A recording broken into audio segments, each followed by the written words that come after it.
penjodohan. Ini baru kemarin, ini yang Arjuna yang biasa kita gantang.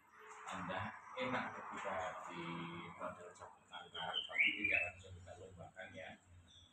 Ini baru kita jodohkan dari kemarin, makanya kita belum berani langsung melepaskan jantannya. Ini mungkin 4 atau 1 minggu baru kan. Kalau pagi kita tetap kasih cacing.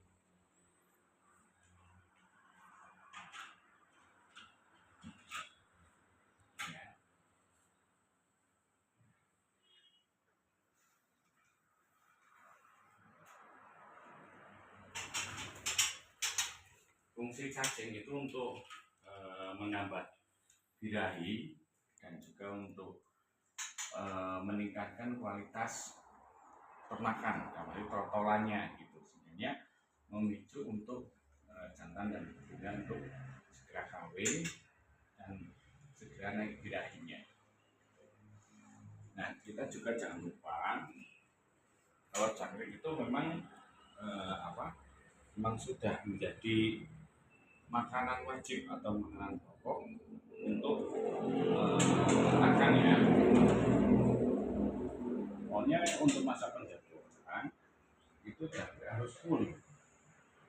Ikannya prasmanan. Silakan. Assalamualaikum warahmatullahi wabarakatuh.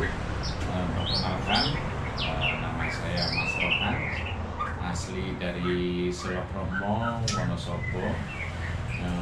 Kami dari peternakan murai batu yang ada di Kota Wonosobo, yang menjadi salah satunya ikut melestarikan peternakan murai batu khususnya di Kota Wonosobo yang kita banggakan ini. Terlebih dahulu untuk nama peternakan kami itu lebih dikenal di teman-teman Fixomania atau mulai ini adalah Hansa Auto BF, nama peternakan kami, dan juga biasa dikarenakan juga nama alamat kami menjadi alamat Hansa Auto BF. Milestone, kenapa milestone itu selalu melekat di alamat kami? Milestone itu artinya kalau tidak salah itu adalah batu kawin. Dalam bahasa Jawa, itu batu kawin, selo, dan kromo. Jadi kami dari Selo Kromo itu penjelmaannya ketika lebih dikenal di dunia luar itu menjadi milestone. Ya, kita selalu digantangkan atau dimanapun selalu melekat nama Hansa Auto BF milestone. Awal mula kami terkait dengan ternak ini, sebenarnya kita dari dulu ingin ikut melestarikan peternakan murai batu ini, karena ini menjadi ikon ya untuk di Indonesia dan juga untuk di kalangan pemain gantangan di Wonosobo itu. Kelas murai batu itu masih menjadi kelas teratas, mungkin tidak hanya di Wonosobo tapi dimanapun, dan sekarang juga banyak sekali event-event yang mana murai batu itu dikhususkan untuk kelas di murai batu. Apalagi sekarang sudah banyak event-event yang kelas nasional seperti SMM, Piala Raja, Viking, Masterpiece, dan juga masih banyak yang lain. Nah, berangkat dari situlah kami juga ingin ikut dengan teman-teman yang lain untuk ikut melestarikan dan juga sebagai pemain.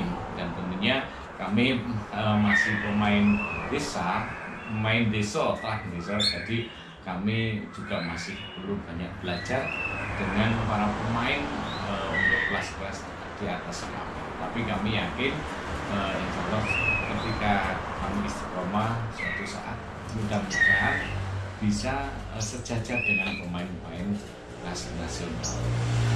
Awal mula berdirinya kami di peternakan di Hansa Auto BF itu sebenarnya saya senang dengan pemuraian itu sehari dari belum nikah,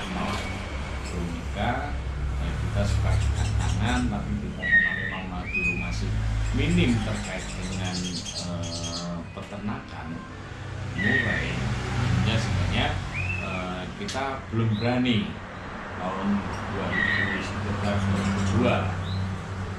Nah, akhirnya saya sebagai penggantang, dan dulu pun masih jarang sekali untuk event-event untuk lomba burung gitu. Nah, akhirnya tahun 2009 kita mencoba memberanikan diri untuk ternak murai, dan itu juga masih jarang sekali pada tahun 2009 itu. Mungkin hanya pemain-pemain yang kelas atas saja yang bisa, karena memang dari ilmunya, dari terahnya juga masih susah waktu itu. Nah, saya mencoba, gagal, karena memang mungkin ilmu yang saya dapatkan itu belum semuanya saya aplikasikan, itu kok tidak bisa gitu. Ternyata saya harus evaluasi, belajar lagi dan belajar lagi. Hanya saya mencoba untuk waktu itu sudah habis kurang lebih mungkin 50 juta habis saya untuk mencoba ternak murai. Tapi saya tidak patah arang, saya tetap semangat. Saya yakin satu saat pasti ada hikmahnya. Akhirnya saya mencoba vakum terlebih dahulu sampai 2014 kalau nggak salah. Kita fokus untuk anak-anak dulu, tapi tetap kita main burung. Bahkan dulu sampai kita dipindah rumah, dan rumahnya juga belum jadi, kita masih kemalingan. Akhirnya untuk gajo saya hilang. Tapi ya namanya saya hobi, dan itu memang saya sudah tak niati, akhirnya saya ya tetap jalan lagi, beli murai lagi, hilang mati kita beli lagi, kan gitu filosofinya. Akhirnya 2016 saya mencoba inisiatif, kalau saya beli terus bakalan bangkrut saya. Akhirnya mencoba untuk mengulangi lagi untuk beternak. Dan di sini awalnya saya juga masih asal-asalan, karena kita ilmunya belum begitu paham dengan ternak, bagaimana penjodohan, bagaimana pemilihan indukan, bagaimana rawatan anakan, dan juga bagaimana nanti penjualannya, kan gitu. Namun lambat laun seiringnya waktu kita mencoba, oke lah, saya beranikan diri untuk mengambil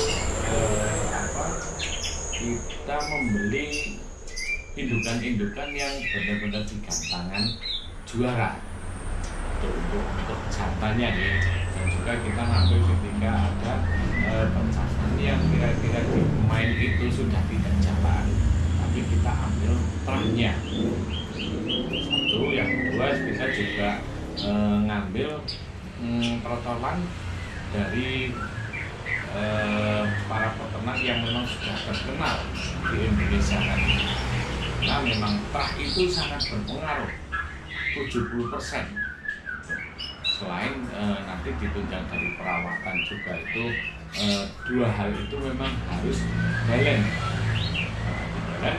Namanya terah itu memang kewajiban, perawatan juga harus konsisten. Kalau terahnya bagus, perawatannya kurang konsisten, itu burung tetap kurang maksimal. Begitupun juga sebaliknya. Itu dengan pemilihan seperti itu, saya ambil yang benar-benar terang dan juga perawatannya. Akhirnya kita juga tidak segan-segan untuk sharing dengan teman-teman dari para peternak dan juga dari para pemain. Dalam artian kita bagaimana menyikapi ketika dalam hal awal penjodohan, pemilihan indukan, perawatan, dan juga pengapakan. Setelah itu baru kita bagaimana nanti setelah menetas, dan juga bagaimana perawatan untuk anakan atau prototipe. Setelah itu bagaimana kita untuk tahap penjualan. Nah, penjualan kita juga sering-sering dengan berbagai komunitas yang ada khususnya di Wonosobo dan kota tangga-tangga sebelah. Itu intinya kita mencari ilmu lah, sharing-sharing bagaimana yang terbaik untuk menjadikan ternakan kita itu menjadi ternakan yang berkualitas. Ya alhamdulillah selama ini juga ya meskipun ada satu dua yang mungkin di tempat teman-teman yang membeli trotoar saya itu mungkin kurang nampil, tapi alhamdulillah sebagian besar itu pada nampil. Ya mungkin alhamdulillah dari trah juga dari perawatan. Ya kita konsisten tetap ngambil untuk tunjukan-tunjukan yang baik, dan kebetulan anak-anak kita juga kalau saya mengambil sampel salah satunya ya dari kita juga sering menjuarai beberapa event yang ada di Wonosobo dan juga kota-kota sekitar. Nah, juga setelah kita sharing-sharing, kita dapat ilmu baik dari teman-teman peternak, dari para pemain, ya, hanya kita mencoba ya kita ya, yang penting jangan takut untuk selalu berinovasi. Apa sih yang diinginkan para pemain? Mungkin dulu maafnya untuk yang ekor panjang lagi ngetren, ternyata sekarang harganya anjlok kan itu. Warna juga begitu dulu, wah tidak, saya pernah pengalaman saya dulu pernah menjual untuk yang blorok saja sampai harga anakan itu 25 juta. Tapi sekarang misalkan untuk yang blorok itu paling ya sudah turun lah kan. Tapi untuk yang kualitas itu memang tidak bisa dibohongi untuk murah yang kualitas. Makanya itu kita tetap konsisten untuk mencetak murah yang kualitas. Dan di para pemain itu bisa nampil. Nah, kita kadang memang saatnya menjual koron itu ya tidak terlalu mahal karena takutnya nanti ada komplain dari para pemain, oh ini kok enggak nampil. Nah, kadang kita tidak tahu namanya satu trah saja kan tidak mesti, apalagi ditunjang dengan perawatan yang minim atau kurang baik, itu pasti tampilannya burung kita terutama mulai itu pasti kurang baik. Nah, itu saya sarankan belilah yang memang benar-benar dirawatlah dengan baik, insya Allah gimana ya usaha itu tidak 1, 2, 3. Terima kasih kembali lagi kita rekan dalam ternak. Ini adalah tahap penjodohan, ini baru kemarin, ini yang Arjuna yang biasa kita gantang. Udah enak ketika di model sabut tangkar, tapi tidak langsung kita lombakan ya. Ini baru kita jodohkan dari kemarin, makanya kita belum berani langsung melepaskan jantannya. Ini mungkin 4 atau 1 minggu baru kita lepaskan karena kita mendapatkan betina yang memang terah dari perwira rimba untuk kita jodohkan dengan Arjuna.